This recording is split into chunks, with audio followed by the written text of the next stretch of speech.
Ang mabuting balita ng Panginoon ayon kay San Mateo. Noong panahong iyon, si Jesus ay dumating sa Jordan mula sa Galilea at lumapit kay Juan upang pabinyag. Sinansala siya ni Juan na ang wika, "Ako po ang dapat binyagan ninyo at kayo pa ang lumalapit sa akin." Ngunit tinugon siya ni Jesus, "Hayaan mo itong mangyari ngayon sapagkat ito ang nararapat nating gawin upang matupad ang kalooban ng Diyos." At pumayag si Juan. Nang mabinyagan si Jesus, umahon siya sa tubig. Nabuksan ng langit at nakita niya ang Espiritu ng Diyos bumababa sa kanya gaya ng isang kalapati. At isang tinig mula sa langit ang nagsabi, "Ito ang minamahal kong anak, na lubos kong kinalulugdan." Ang mabuting balita ng Panginoon. Pinupuri ka namin, Panginoong Hesukristo. Isang tinig sa langit, isang tawag sa lupa. Isang tinig ang nagmula sa langit. "Ikaw ang minamahal kong anak, lubos kitang kinalulugdan." Sa tagpong ito ng pagbibinyag kay Jesus, ipinahahayag ng Ama ang kanyang buong pagtanggap sa anak.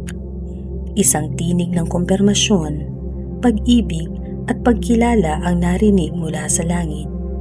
Isang pahayag na hindi lamang para kay Jesus, kundi para sa atin din na tumanggap ng binyag. Bakit nga ba kailangang magpabinyag si Jesus? Hindi siya makasalanan. Hindi siya nangangailangan ng paglilinis. Ngunit hinayaan niya ang sariling tumayo sa hanay ng mga makasalanan.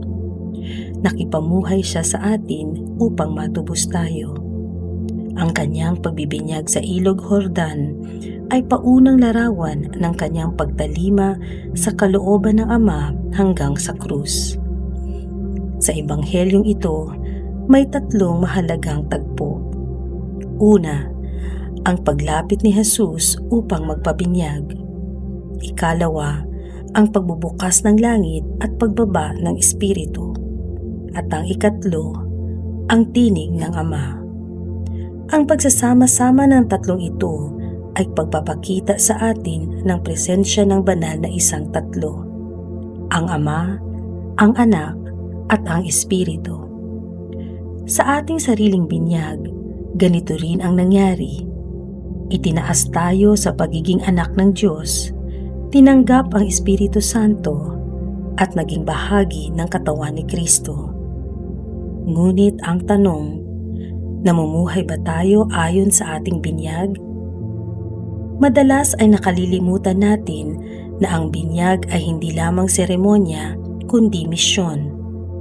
Tinatawag tayong maging tulad ni Jesus, mapagpakumbaba, sumusunod sa kalooban ng Diyos at handang ibahagi ang liwanag ni Kristo sa iba. Ayon sa unang pagbasa mula sa Isaías, ang lingkod ng Panginoon ay hindi nagyayabang, hindi sumisigaw, kundi tahimik na nagtutuwid ng daan.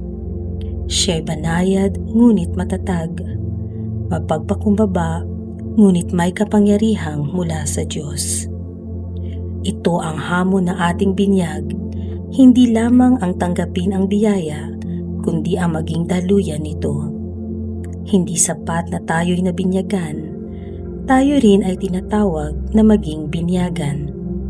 Isang taong namumuhay sa katotohanan, katarungan at kababaang loob, ayon sa halimbawa ni Jesus.